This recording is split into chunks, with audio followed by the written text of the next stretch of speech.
you can even watch back. Giving players all the props or put them on blast. We don't give no hot takes, only talk facts. We're giving all our devotion, riding high on this wave of emotion. Going all out, yeah, cause this is our time. No, ain't no stopping us till we reach the finish line. All in, we came here to win. We're gonna give everything. S-I-C-K on the run. S-I-C-K, sick. On fire, we're ready to fight. We'll bring the house down tonight. S-I-C-K on the run. S-I-C-K, sick. Play it on the car ride, play it when you lounge. X and O, you know that we can hold it down. Shout out to my man Sammy, got it off the ground. And to all the listeners tuned in right now, got debates, analysis, and speculation. This is sports talk for the new generation. You know where to find us, got a reputation. Sick podcast, your #1 sports destination. Giving all our devotion, riding high on this wave of emotion. Going all out, yeah, cause this is our time. No, ain't no stopping us till we reach the finish line. All in, we came here to win. We're gonna give everything. S-I-C-K on the run. S-I-C-K, sick. On fire, we're ready to fight. We'll bring the house down tonight. S-I-C-K on the run. S-I-C-K, sick. S-I-C-K is the sickest podcast. Tune in for the audio, or you can even watch back. Giving players all the props or put them on blast. We don't give no hot takes, only talk back. S-I-C-K, S-I-C-K, S-I-C-K, S-I-C-K, S-I-C-K, S-I-C-K. All in, we came here to win. We're gonna give everything. S-I-C-K on the run. S-I-C-K, sick. S-I-C-K, it's the sickest podcast. Tune in for the audio, or you can even watch back. Giving players all the props or put them on blast. We don't give no hot takes, only talk facts. We're giving all our devotion, riding high on this wave of emotion. Going all out, yeah, cause this is our time. No, ain't no stopping us till we reach the finish line. All in, we came here to win. We're gonna give everything. S-I-C-K on the run. S-I-C-K, sick. On fire, we're ready to fight. We'll bring the house down tonight. S-I-C-K on the run. S-I-C-K, sick. Play it on the car ride, play it when you lounge. X and O, you know that we can hold it down. Shout out to my man Sammy, got it off the ground. And to all the listeners tuned in right now, got debates, analysis, and speculation. This is sports talk for the new generation. You know where to find us, got a reputation. Sick podcast, your #1 sports destination. Giving all our devotion, riding high on this wave of emotion. Going all out, yeah, cause this is our time. No, ain't no stopping us till we reach the finish line. All in, we came here to win. We're gonna give everything. S-I-C-K on the run. S-I-C-K, sick. On fire, we're ready to fight. We'll bring the house down tonight. S-I-C-K on the run. S-I-C-K, sick. S-I-C-K is the sickest podcast. Tune in for the audio, or you can even watch back. Giving players all the props or put them on blast. We don't give no hot takes, only talk back. S-I-C-K, S-I-C-K, S-I-C-K, S-I-C-K, S-I-C-K.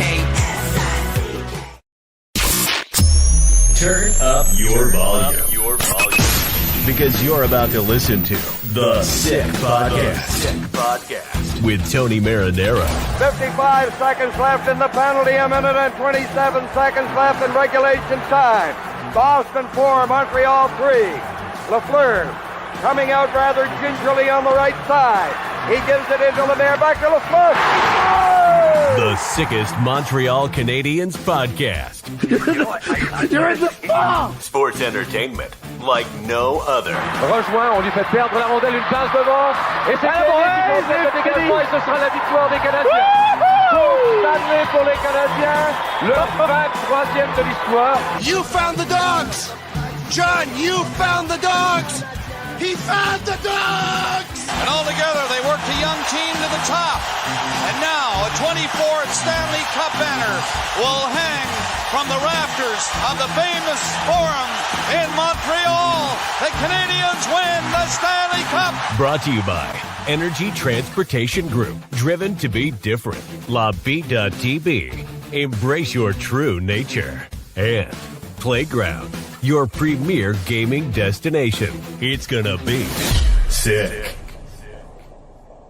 Marinaro on this Thursday, March 13. How is everyone doing tonight? You are watching us on YouTube, you're watching us on Facebook, and you're watching us on Twitter. In all transparency, the way I always have been, I want to let all you know that this podcast tonight was pre-recorded before the hockey games and before the very important hockey games of Ottawa versus Boston.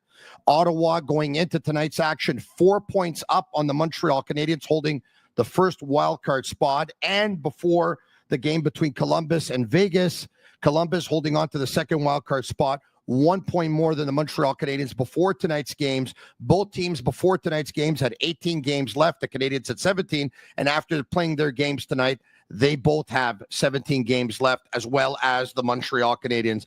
Why am I pre-recording tonight? Well, once again, in all transparency, because of a prior engagement that I committed to, I will be at a gala, or at the time that you're watching this, I am right now at a gala, or maybe back home. So I'm at a gala, and once again, I had given my word some time ago, and you know what? I had to follow up on my word. Also, one of the reasons why is because, you know what, over the last couple of nights, we podcasted until 2 o'clock in the morning. So, which means that even with the gala being at 7 p.m., if I got home at 9 p.m. or 9:30 or just before 10 o'clock, chances are I would rather go to bed. So I don't know right now as you're watching this if I'm still at the gala, but if I'm home, I'm sleeping. So please, I apologize. All right, so there you have it.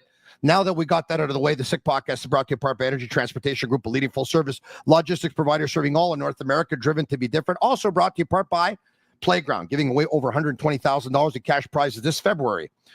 This March at their cash game tables, because February's passed. 7 days a week, 5 nights a week. Go and play anytime from 9:30 to 2 p.m. Enjoy the late night games from 9:30 p.m. to 2 a.m. for a chance to win. Payouts every 30 minutes. Get in on the action at Playground.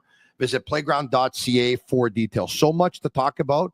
The Montreal Canadiens back from a 4-game Western road trip. The Canadiens were set to arrive in St. Hubert earlier this evening at around 6 p.m., and you can figure a little bit of jet lag. They have a practice scheduled for tomorrow morning at 10:30 a.m. Eastern as they prepare to take on the Florida Panthers Saturday night at the Bell Center. Without further ado, from Global TV Montreal, Brian Wilde, how are you? I am well. You get to say tonight, Tony, perhaps that you had a great podcast in your sleep. Yeah, you're probably right about that. You finished after the Seattle game last night at what time? I think it was around, and I don't know, it was probably around 5 minutes past 2 a.m. Wow, that's pretty late. I was feeling, I predicted on Blue Sky with about 7 minutes left that it was going to go to overtime, because that's just the way it works when you want the game to end because it's late. Correct. I think we started at around 1:15 a.m. Eastern, which is the latest time that we've ever started a live Sick Podcast talking Montreal Canadiens hockey. But, Brian, in previous years, we wouldn't have those podcasts, right? If it's a 10 o'clock start, we're not doing them. As a matter of fact, in previous years, there have been 9 o'clock starts that we didn't do. I just felt, you know what? This Montreal Canadiens team has given absolutely everything to be in the mix. They've worked really hard. They're giving absolutely everything they have left in the tank. The fan base is working really hard with them. It's been a season of ups and downs, but they're pretty excited because you know what? The Canadiens are in the mix and within striking distance. And what would it be like if the Montreal Canadiens are going to go out, they're going to play a big game, they're going to win a big game or pick up a big point, and I'm not going to be podcasting. So Agnello and I, we looked at each other and said, okay, you know what? Even if it has to be an abbreviated version of the Sick Podcast, let's just give it to them. And hopefully, Tony, he said, hopefully you don't burn out. I haven't burnt out yet, but once again, even if I was going to be back home tonight from the gala that I committed to, it would be a good idea to go to bed. So here we are, and we're pre-recording, okay? Good dedication from you and from the fans, and also Pierre McGuire. Yeah, putting in the time, eh? Putting in the time. With a cold last cold? night. Yeah, he had a cold last night as well. Yeah. I wanted to let him go at one point. I said, Pierre, you have a cold, and it's not going to get better. And he goes, no. I'm going with you. So gamer. Yeah, He's a gamer indeed. Yeah.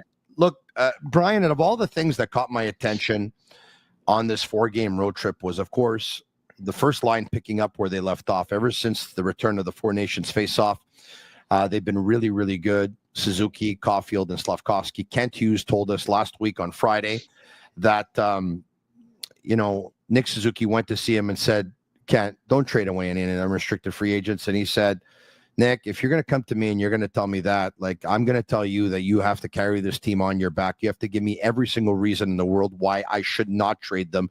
You need to go out and you need to take care of business. You need to do your thing. You need to lead this team. You need to put up points. And Nick Suzuki did that. In the next 5 games, the Canadiens had won all 5. He had picked up 13 points. And right now, as it stands, they played 9 games since returning from the Four Nations face-off.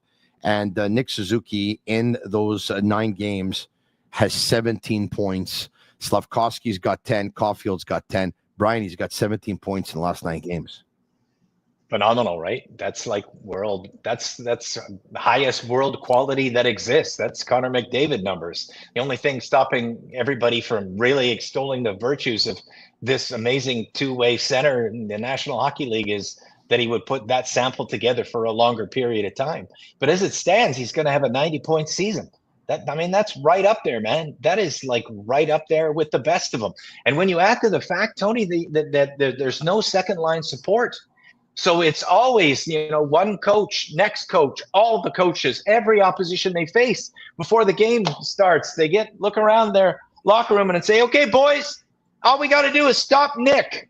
That's it. And we got these guys. So we're going to concentrate on Nick tonight and his 2 mates. Guys, we're going to put the best defenseman out against him all the time.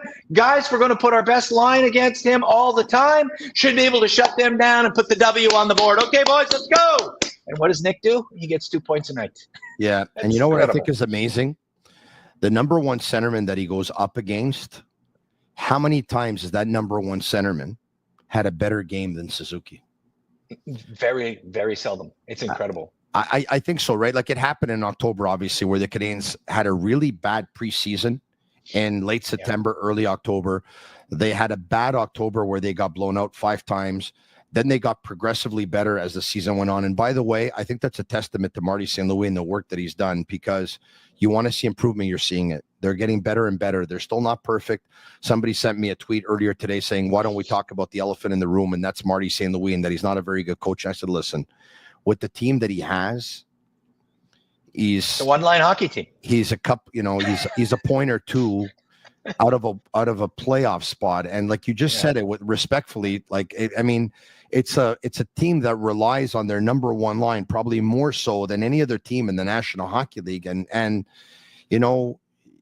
I think overall, it's pretty impressive what he's been able to do with this team. Like, once again, he's not perfect. He's made mistakes. Everyone will. He's growing like the young players on this team are growing. We can't forget that he's just been an NHL head coach for just over 3 years.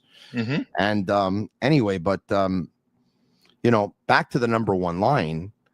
I mean, I know you wrote a piece earlier today, Global TV Montreal. I mean, talk to me about the number 1 lines in the National Hockey League and where this number 1 line stands. Yeah, well, you have the numbers in front of you. So, like, if you can recite them for everybody in terms of, the number 1 line is out of Winnipeg, right? Yeah, I don't have the exact amount of goals. Right, it's around 95. They're the number 1 line, and they're just slightly ahead of Tampa's number 1 line.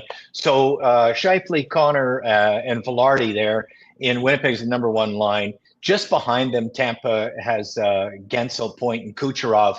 Those are the top 2, and they stand like very head and shoulders over the rest of the top lines. Detroit, Larkin's having a hell of a year. He's in the top 10. It's one of the reasons they've had a good season. But there you have it. You've got Nick Suzuki at 66 goals. And by comparison, Tony, I think it's really interesting that everybody thinks that Toronto's number one line is like godlike, right? You can't shut them down. They're amazing. Oh my God, Austin Matthews just so amazing. Mitch Marner, oh my God, so amazing. Matthew Nyes, this young kid, oh my God, so amazing. And they get all of this praise. It's all you ever hear about, right? Greatest goal scorer in the history of hockey, Austin Matthews. This year, that line in Toronto, their number one line, with support of a really solid second line as well with Nylander on it, that line has 68 goals. 68 goals. Wow. Montreal's number one line, 66 goals. Right there with no support for Nick.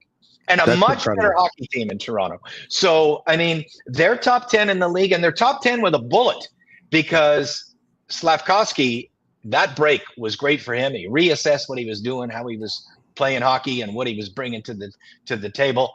And Cole Caulfield's getting smarter, turning into a more complete hockey player. And Nick, this is going to be his first point per game season. So yeah, 77 points last season, on pace for about 90 points this season. I'll take it a step further, okay?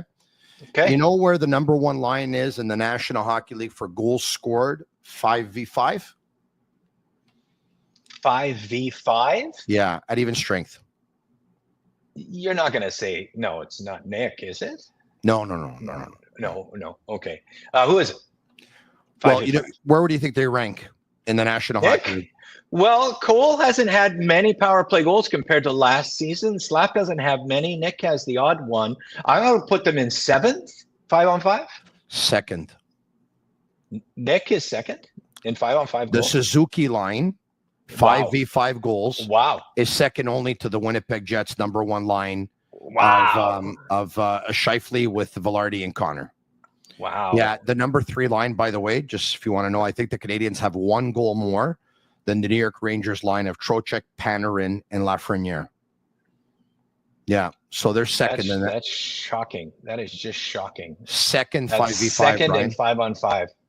And the matchup, always the hardest center. Nick's got to face the hardest center all the time. Home games, Martin St. Louis does what he can, but even if he tries to take let's say Nick away from Connor McDavid, well, then he gets Leon Draisaitl. So many nights, it's still the second best center. And on most teams, that's still a pretty high quality hockey player, but not on Montreal's team. Yeah, and by the way, I think they're 1 goal more than the New York Rangers last time I checked, but if they're tied, they're tied. Now keep in mind, of course, that the Rangers play tonight. It's an 8:00 start, and they play versus the New York Rangers, all right? But so just say they're a top 3 line right between them and the Rangers. Crazy. Because the Winnipeg line is number 1. I think it's pretty amazing. Brian, when I think of this number 1 line, I think it's been a long time since the Canadians have a line this good, all right? And they had a line that did really well one season when Guy Carbonneau was coaching it, which was Plekanec, Kovalev, and Kostitsyn, I believe, had a really big season. 35 goals, 84 points, I think, for Kovalev. Kovalev at one point played on a line with Saku Koivu and Richard Zednik, which was a pretty good line as well. But I really believe you have to go back to the 1993 Stanley Cup champion Montreal Canadiens to find a line that has been this good. And the line of Muller, Danfus, and Bellows.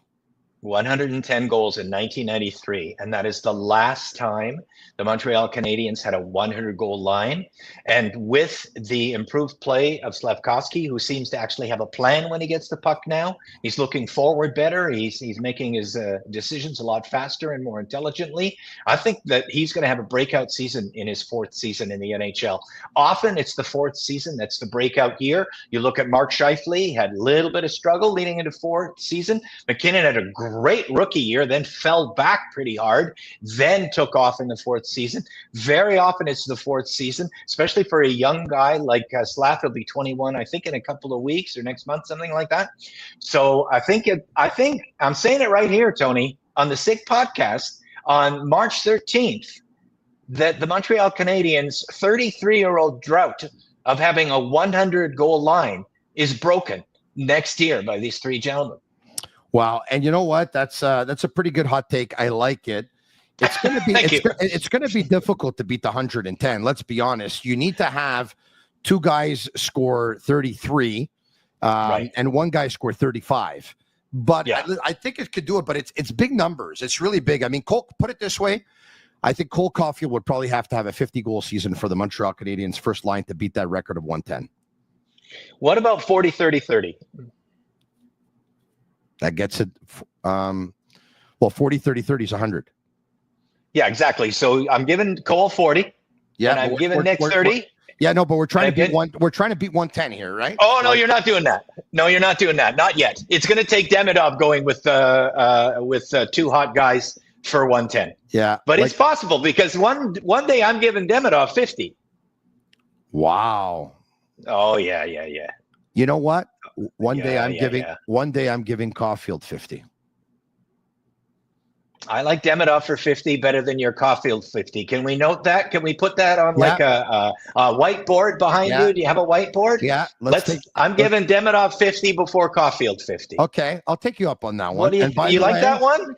Can we put that one on the Bet 365 or something or Betway? That would definitely be Betway. I'm going to tell you that right now. It would definitely be Betway because Betway is they're the ones that we get in on the action with. All right. Okay. Right. So can we tell Betway to put that one up for us? We definitely can. You know what? I am the president of the Ivan Demidov fan club, but if you had to ask me right now, what you just did, we just talked about it on this Thursday, March 13, who's going to score 50 sooner between Demidov, the next one to score 50 between Demidov and Caulfield, I'm going to go Caulfield. And okay, yeah, I'm going Demidov. And what odds am I getting for the 100 goal prediction from those three gentlemen for next year? What am I getting? 3-1 on those? We'll definitely find out. I don't know that. I don't have that answer just yet. Because it's a hot take, right? It's a hot take. 100 goals is a big number. Yeah, I definitely is. And Slaf has to participate. So you talked about Slaf, and you said that you think Slaf is going to have a breakout year next year in his fourth year, correct? Yep. So who has Slaf been? Who've been talking about since the return of the Four Nations face-off? We've been talking a lot about Brady Tkachuk, right? That's right. And I'd like to talk about Ryan Smith. Yeah, Brady Tkachuk's best season thus far in the National Hockey League in terms of point production was in his fifth season. In terms of goals, was his sixth season. Right. Slaf is in his third season. Right. Can you check Scheifele? Yeah, and by the way, Slaf in his. Can I check Mark Scheifele? Yeah. Yeah, will you do that for me? Yeah, I'll do it right now. Because Scheifele, he was highly touted, and I mean, obviously now he's a part of the best line in the entire National Hockey League. No, but it took a little while. Just surprised you brought it up because he's a centerman, but I understand the exercise. I'm doing it just in terms of it can take a while to get comfortable, but yes, it takes a little longer for a centerman to get comfortable. There's a lot of responsibility. He had a 32-goal, 82-point season in his fourth season. There you go. In the National Hockey League. 2 years later, he had his second best goal scoring season of his career and his best point season of his career with 84 points. Right. And how many years did Nathan MacKinnon struggle after a good rookie campaign? Just to show you that it can go up and down, no matter, first pick overall, second pick, it can go up and down. It's not a linear thing where you just go, hey, I'm Juraj Slafkovsky. I'm just going up like this. There are, peaks and valleys in that progress is turning into a hockey player, right? So in his fifth season, Nathan MacKinnon picked up 97 points after having picked up 53 points in all 82 games the season before. So a jump of 44 points. There you go. So there's a lot of impatience for Slap to get it going. And is this guy going to be a bust or is he going to max out at 55, 60 points? We're seeing him figure it out. We're seeing him slow the game down. We're seeing him get the puck and already have a plan for the first time in these last 10 games. We're seeing him, predict locations of his teammates. We're seeing a much better player. And so even Nathan MacKinnon, who maybe arguably is the best player in hockey right now, if not top three, we saw it at the Four Nations, how he shone. He even in season 4 was suspect, right? Yeah. So patience with Slap, I think he's coming along great. And if his breakout 80-point season isn't season 4, then let it be like MacKinnon, season 5, or let it be like Scheifele, season 4. It takes a while, but he is right on pace, man. He is right on track. A shout out to Souvlaki Authentique, family-operated Greek restaurants with 7 locations. Lachine, Boisbriand, Pierrefonds. They use fresh Quebec chicken, fresh Quebec pork, both hand-cut, marinated in-house. Their gyro is hand-stacked in-house, never frozen. No MSG in any of the recipes. Greek potatoes, not your Yaya's Greek potatoes. These have a unique lemon sauce. And what's a Yaya? Your Yaya is your grandmother. Oh, okay, thanks. Would be a nonna in Italian, or a nanny in English. Would be and in German, the Oma. An Oma. Oh, really? Yeah. My Greek. My Oma. Okay. My Opa. You talked about our sports book of choice. Go all the way with Betway. Get a free bet up to $200 if your first bet loses. Scan the QR code on the screen or click on the link in the details section to create an account. Redeem your welcome offer. Offers only available for new customers. Terms and conditions apply. Offer is not available in Ontario. Must be 18 years of age and older. Please play responsibly. Tony. Yeah. Remember before the season started, we did a Betway. You remember what it was? I don't. 76.5 points. That was the line on the Canadiens season. We both said they would blow it out of the water. And we were right, my friend. We were right, because 76.5 is obviously, unless they completely collapse, an easy beat. Yeah. He loves me. He loves me not. What's that? When you pull the petals from the flower. Yeah, which flower is that again? Oh, I don't know, man. That's not my thing. How about a lily? Yeah, it could very well be. I think it was I think in French it was marguerite. But anyway, okay. So what am I getting? Is this a flower, a marguerite? Yeah, I think so. But anyway, I could be wrong about this. And whatever. It was a beef tenderloin. But listen, if a flower shop wants to send over 100 of them for my wife, my mom, my mother-in-law, whatever. That's what this is. But no, this is not about that. Okay. It almost feels like the fan base prior to last night's game, vis-a-vis Patrik Laine. I love him. I love him not. Yeah. I love him. I love him not. I love him. Like you know what? They acquire him. They love him. That's right. So can't get the puck out of his own zone. He goes down with the injury. They're obviously disappointed. They wait. He comes back. He scores goals. They love him. He scores 3 power play goals in the first 3 games. They love him. All of a sudden, they start seeing him with short shifts, 20 seconds, 25. He looks like he's a step behind. They don't love him anymore. He scores again on the power play. That smile. They love him again. He doesn't score on the power play. They don't love him. He scores on the power play. They love him, but he doesn't score on 5-on-5. They don't love him anymore. He's down with the flu for the second time this season. I don't love him anymore, because how many times he's going to get the flu? By the way, I question how many times he was going to get the flu too. But last night, again, he scores that goal. You love him. My buddy Enzo sends me a text message. He goes, "What a shot. Unbelievable." But he's no good 5-on-5. Couple of minutes later, 5-on-5, the assist on the new goal. You love him again. Well said. I don't know. Listen, here's my take on Laine. And I'm grateful. If I were the general manager of the Montreal Canadiens, I'd be extremely grateful, Tony, that I have another year to assess this. Because to assess it now would be really hard. And here's why. Patrik Laine needs to play in the offensive zone to look like a good hockey player, right? Like, it's pretty obvious. He's not good in his own zone. So what's the first thing you want to do when you are primarily a one-trick pony? But that trick is a hell of a trick. It's the most important trick in all of hockey, that shot, right? You want to play in the offensive zone because you look like a fantastic hockey player up there. So you need a centerman. And not just any centerman. You need a centerman that knows how to take the opportunity inside his own zone and run with it, take the puck down the ice, and get the puck in the zone so Patrik Laine can be a good hockey player. And give him offensive zone starts instead of defensive zone starts. From the there you go, too. There you go, too. There are other ways to do it as well. Yeah. But if it starts with, minus 29, Kirby Dach, or I'm a winger, Alex Newhook, or it's my 5th NHL game, Owen Beck. He hasn't gotten a fair shake yet. Let's see what he looks like with a great 200-foot center who makes the hockey be played not in your own zone, so his Corsair, goals X is 35 share, but a 70 share because, Sam Bennett's taking it down the ice. You know, it's funny you were saying this because I was giving this some thought, right? We're taking a look at, we all know the Montreal Canadiens need to go out and acquire a second line centerman that is going to be able to play to the strengths of Laine and Demidov. And sometimes I think, you know what, you're going to need a great playmaker. And other times I think that the playmaker on that line will probably be Demidov. Yes, I think so too. Right. Yes. So you probably, like in an ideal world, you need a playmaking centerman. But if you don't have a playmaking centerman, but you have a puck possession centerman, you have a hardworking centerman, and you have a centerman who wins faceoffs, that could work too, because the playmaker. Absolutely. Absolutely. Nikita Kucherov is a winger. How many better playmakers in the National Hockey League in the last 5 years than him?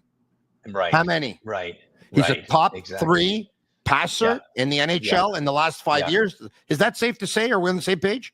He's a top 3 passer in the NHL in the last 5 years? I think so. He's a winger. Yeah, and look at the first line. The first line's not working for the Canadiens because it has only one playmaker. It's working because Cole Caulfield has turned into a multi-dimensional player. This was like a Laine one-trick pony when he entered the league. Cole Caulfield does a lot of things now, including pass the puck really well and puck battle way better than his size. So what makes a great line, an amazing line, the best line, the more players that have the more skill sets is how you have an amazing line. So if one of the skill sets is forechecking and only one guy does that well, then that's the only guy can go get you the puck. But if forechecking, playmaking, and a great shot, and all 3 players have all 3 skill sets, you have the makings of the best line in the National Hockey League. So if you look at, let's take the Tampa line, for example, then, right? Or the Winnipeg line. And you'll see that Kyle Connor is a great shot. That's his number 1. But he wins pucks well, and he passes well. Scheifele does everything well. Velarde does forechecking well and some playmaking, some shooting. But, there's a lot of skill set in all of them. And that's why I think the second line, like you just laid it out for the Canadiens, could really work. Because Demidov's going to have a great shot. He's going to be a great playmaker. And I can't say that I've watched him enough to know how well he forechecks. And then Laine's going to be your shooter. So that's the one skill guy there. So I think that the centerman needs to have 2 skills, right? Yeah. Probably playmaking a little bit, but definitely the ability to get it out of your own zone and play 200 feet hockey. I think that's the number 1 thing. You brought up Patrik Laine. He weighed in on Jakub Dobeš. I think without Dobie, I think we should have earned 0 points with the game we played. Yeah, it was a little better in the second, but I think first and third is just, if you play like that, you just can't win. And obviously everybody's going to blame him for allowing 5 goals, but without him, we would have 0 after this game. So good for him for saying that, but I'm not so sure I agree with him. Well, they were being outshot 17-5 early in the second. In the first 25 minutes, man, the team was pretty sleepy. I mean, they were pretty sleepy. But I thought he was a little anxious yesterday. It was a little bit, his movement was just a little bit exaggerated. It was overplaying a little bit. I've seen that in the last month. I think it's been a month that he's been doing that. Yeah. I thought it was yeah, he does. He fights, but I thought it was exaggerated. Brian, if I could just finish, when you fight, of course, it's because you've lost your net. Right. Yeah. Right? It happens a lot when you fight. You've lost your net. So you're trying to get back into it. And all of a sudden, you start making spectacular saves. And you start making desperate saves. And it's great. You're fighting, but he didn't look comfortable. He didn't look comfortable when he was coming out of his net either. He hasn't played a lot of games. Maybe a lack of communication with his defense. But, I could say this to Patrik Laine, and he'll disagree with me. And good for him for being a good team player, for actually saying that and not, kicking his goalie when he's down. But you're supposed to win hockey games when you score 4 goals, Brian. Yep. That's right. You are. There's no question about it. 4 is the total that's a win. 3 is even the total that's a win a lot of nights. I think we're going to have an abbreviated podcast tonight, not because of a lack of interest, but a lack of sleep, number 1. And quality over quantity. Slafkovsky on hitting 100 points in his NHL career. Let's hear him. That's a nice thing, but I'd rather be in a playoff spot with 50 points than than like this. Yeah, this just sucks. And yeah, I wanna win games. It's nice to have points, but winning tastes better. All right, there you have it. It's nice to have points, but winning plays better, which is pretty cool. Okay. I take exception to that comment, actually, that he just did. Tell me. 50? Maybe 90 instead of 100, or maybe 85 instead of 100. That would be a man pretty depressed about his NHL career if he had only 50. Yeah. Whether he had some wins or not. Like, okay, a couple fewer points, maybe 10.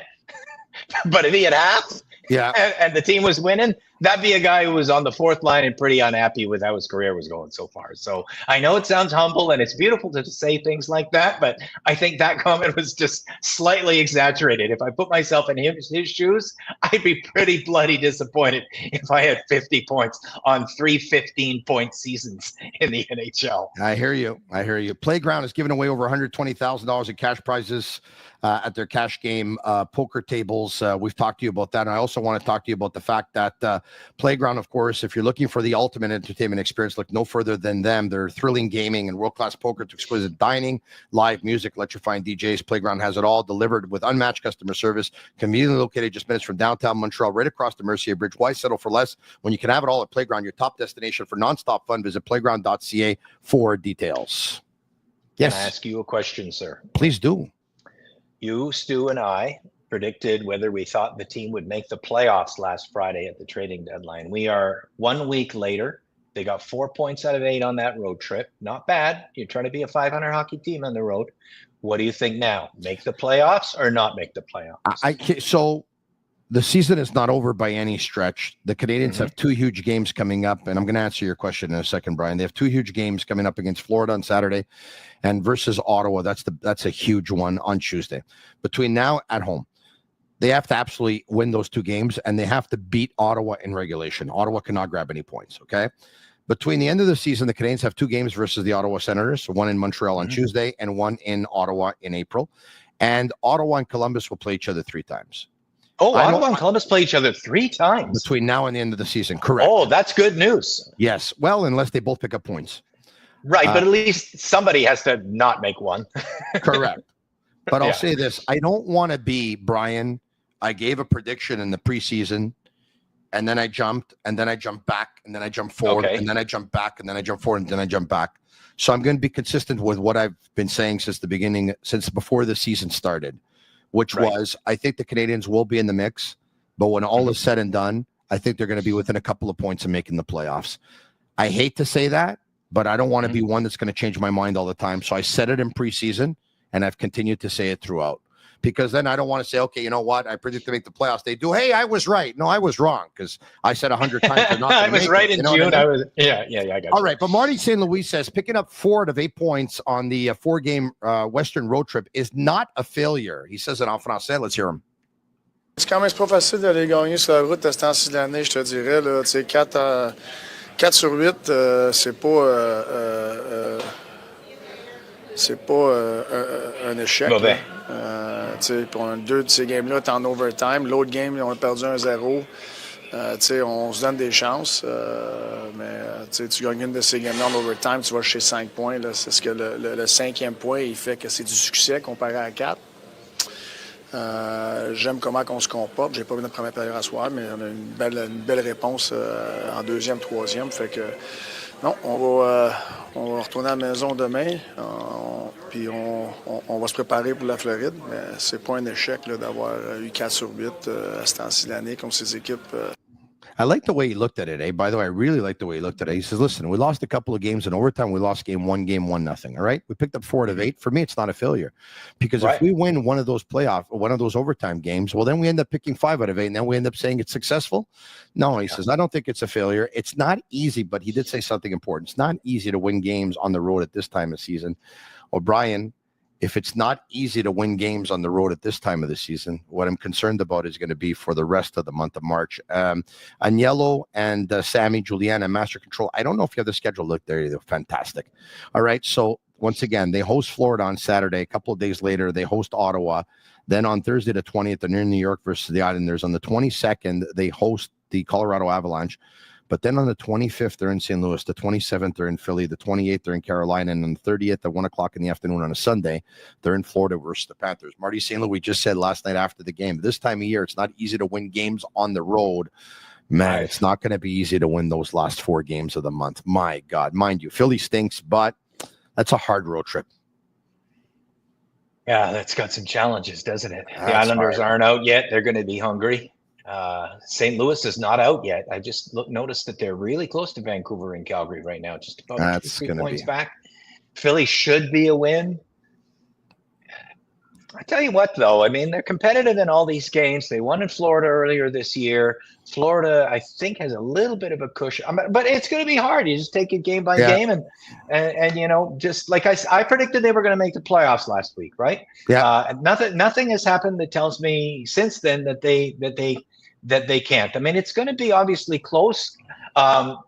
Look at Columbus's schedule when you got a second. Like, you think the Canadian schedule is hard. Look at Columbus's schedule. That is a monster of a schedule. In fact, everybody except Ottawa has a really difficult strength of schedule that's trying for this wild card spot. So advantage Ottawa and advantage Montreal for the schedule, and disadvantage highly for Detroit, who has the very worst schedule out of 32. And Columbus has a very tough one too. So, you know, when you just look at your opponents, which, you know, is worth something, because great teams have great players on them, and great players are hard to play against, you know, stating the obvious. I like where Montreal is. I like where they are. 4 out of 8 on that road trip is Montana St. Louis. Nothing wrong. There was nothing wrong with that. Now just get home and start, you know, doing the work. Yeah, putting the work in. By the way, I was encouraged by Alex Newhook's play at center yesterday. I mean, ultimately, I still think he's a winger, but he was he was very involved yesterday in the game, and you know, that goal that he scored, talking about moving his feet and talking about moving his feet over 200 feet. I mean, one end of the ice to the other. Yeah, and you know, Alex Newhook is the perfect example of a player that he becomes 70 to 80% less effective as soon as he starts gliding. You know, but he's got great wheels. But if you're just going to, you know, go hard, then get to the blue line and start gliding, then you've just mitigated your own strength by 90%. And you become such an easy hockey player to play against. But when the wheels are going, like on the Laine pass to him, I mean, that's what you got to do. But I like that you mentioned center, because I don't think Newhook has the ability to be a second line center. The competition that you face is just too great. Yeah, I don't think so. But I also see, when I look at the future, you see Suzuki has won, the mystery man for number 2 center, and hopefully Kent comes up with something. Number 3, you could put Kirby, Alex, Oliver Kapanen, or Owen Beck, whoever is better at the center role, and number 4, Jake Evans. So 4 choices is the 3C there. Yeah, in ending, I still can't believe the way they lost that game last night. 5 seconds into overtime, Seattle lines up Chandler Stevenson to take the draw with Jordan Eberle on his left. Brandon Montour, who's a defenseman, lines up on the right next to them. Before the puck is even dropped, Montour already has his right leg over the red line, and he's about to take off to the races. Montreal and Hudson Canadiens, was flat-footed, huh? Even never mind Hudson. Before Hudson, I don't think the Canadiens bench recognized what was happening, or maybe that by the time they dropped the puck, it was way too fast, because somebody should have probably said to Hudson, okay, hold on a second, defenseman in line, they probably have a set play set up, and they're probably going to go for it, so get back. And earlier today, and I had this conversation on my radio show on BPM Sport for French Sports Radio, 91.9 FM in Montreal. Some callers called in and took exception with Christian Dvorak, who actually won the draw, because Seattle made him win it on purpose. They made him win it on purpose so that Montour could be off to the races. But he was like, "Wow, that was too easy." No, but the exception, the problem that they had, the callers that called in, was they thought that Dvorak, like a quarterback in football, should have directed the play and should have told Hudson, "Hey, listen, they're lined up 3. You get behind me. We'll form kind of like an upside down triangle or whatever, but let's just be aware of what's going on." But look, ultimately, I think once again, it went so fast. Dvorak's thinking, I got to win the draw. It was a learning moment for Lane Hudson. It was a learning moment. That's it. Yeah, absolutely. And you know what? I mean, has anybody ever seen that? It was the fastest overtime goal in NHL history. If you thought that was fast, you should have seen my honeymoon. Anyway, that's another story for another day. Brian, don't tell her. Remember, you're already asleep. Watching. Oh, my God. Why did I say that? Brian, take care. Cheers, my friend. Thanks so much. All right. All right. Special thanks to all of our sponsors. Once again, Energy Transportation Group is one. Playground is another. Bittt Tibi. Betway is another. Souvlaki Authentique. And if you're looking to get your house or apartment painted, MFD Painting. Call Mitch and the boys, Mitch and family. They run a family operation. They can paint your home inside or out. Check out their Facebook page. Like their page on Facebook. And once again, no job too big, no job too small, inside or out. Call Mitch Prue at 514-893-9856. For Sammy and Juliana Cavallaro at Master Control, thank you so much for watching. Once again, this show tonight was pre-recorded because I had a prior commitment that I was going to be at a gala, but the Montreal Canadiens going into tonight's games between Ottawa versus Boston and Columbus versus Vegas, the Canadiens were already out of a playoff spot, so all depending on what happened in those games, they're either still 1 point behind Columbus, or if Columbus picked up a point, they're 2, or if Columbus won the game, they're 3, with 17 games to go for Ottawa, Columbus, and the Montreal Canadiens. The Canadiens are still in it. They got a big week coming up. Florida Panthers on Saturday. And they also host the Ottawa Senators on Tuesday, 2 must-win games. And that game versus Ottawa has to be in regulation. Leave us a 5-star review on Apple. It's our way of feeling the love. I'm Marinaro. And that's a wrap. Hope you don't miss us too much until next time. Follow the Sick Podcast with Tony Marinaro on YouTube, Instagram, Facebook, Google Play, and Apple Podcasts. The Sick Podcast is brought to you by Energy Transportation Group, driven to be different. LaBita.tb, embrace your true nature. And Playground, your premier gaming destination.